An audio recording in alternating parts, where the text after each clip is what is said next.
Шудар өрсөлдөн хэрэглэгчийн төлөө газар иргэдээс суус өмчлөгчдийн холбоо үндэслэлгүйгээр үн тарифа нэмсэн хэрнээ засвар үйлчлэгээ хийхгүй оршин суугчдын ая тухтай амьдрах эрхийг хангаж ажиллахгүй байна гэх гомдлууд байнга ирдэг байна.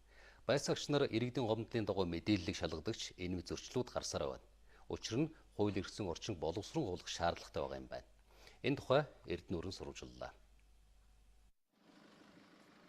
2018 онд тус газарт иргэдээс 2400 гомдол мэдээлэл иржээ.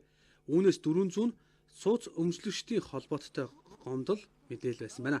За бид энэ удаад шудраг өрсөлдөөн хэрэгжлийн төлөө газрын байцаагчтай хамт явж иргэдийн гомдол мэдээллийн мөрөөр сурвалжлаа. Биднээс өгдөг мөнгөний өгдөг лифтч ажиллахгүй л байна.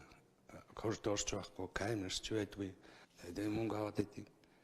Өгөхгүй шүүхтэд авчиж биднээс чаддаг юм аа гэж ярьдаг шүү дээ. Тэгээ сүүхийн үйл ажиллагаа та бүхнээс авч байгаа мөнгө төгрөгөө ямар зүйл зарцууллаа тэргээд тийм байдаг. Одоо жишээ нь манайхаас одоо 49 мянган төгрөг авдаг шүү дээ. Саяхан 30 хэдэн мянга жагаад нэмэгдсэн 49 мянган төгрөг. Тэд нар бас хилдийн учрын явдлаар та нар ингэж бити юм наагач гэх. Тэгээд хилдийн тэгээд учрынсаа яадаг шүү дээ. Ойлгодог шүү тэд нар чинь. Энэ бол одоо ингэж хуулагдахгүй шүү дээ тэр бүр. Харин тийм алдцаа хуулагдахгүй. Улаан канттай тэр А4-ийн цаас чинь хин дуртыг хэрэглэхгүй гэдэг. Сөөхөл би хэрэглэж болохгүй л байх шүү дээ. Тэр чинь улсын байцаагч нарын актын дээр л тийм юу гэдэг байх. Бас засвар үйлчлэгээ эдгээр хэр сайн байдаг вэ? Яг одоо сөөхтэй хэлнэ. Тэгээ заримдаа шийдэж өгнө, шийдчихгүй янз бүр байна. Иргэдээс гомдол ирсэн тохиолдолд одоо тухайн одоо яг сууц өмчлөлттэй холбооны дарагтай бид нар уулзч бас одоо тухайн яг шийдвэр үнэн бодит байна уугүй юу? Одоо эн чинь нөгөө нэг холбоо учраас бүх гишүүдийн хурлаараа бас шийдвэр нь гарч идэг.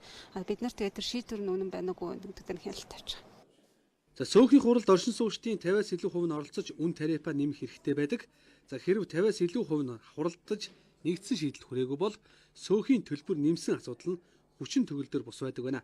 За энэ талаар хурлын тэмдэглэл зэргийг нь байцаагч нар шаардахад үзүүлдэггүй. За зарим хурлын тэмдэглэлүүдэд оршин суугчдын бүгдийнх нэрс байдаггүй зэрэг зөрчил их гарч байна. За иргэд сөөхийн үйл ажиллагааг хангалтгүй гэж үзвэл оршин суугчд нь нийтээрээ хуралдаж татан буулгах эрх бий. За хамгийн сүүлд бол 2003 онд энд эдгэсэн сайдын бол тушаалаар яг энэ сууц өмчлөлттэй холбооны үлгэрчсэн дүрм журам зааврыг бол баталсан юм байгаа.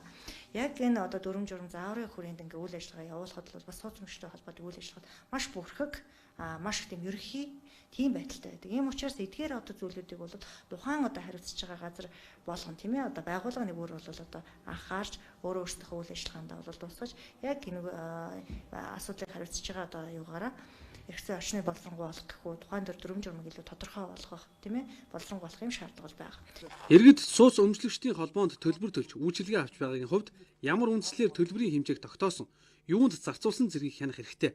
За хуулийн заасны дагуу иргэд харьяа дүүргийн засаг даргын тамгын газрын мэрэгжилтэнтэй холбогдсон асуудлыг шийдвэрлэх боломжтой ч энэ хуулийн зохицуулалт хэрэгжихгүй байна.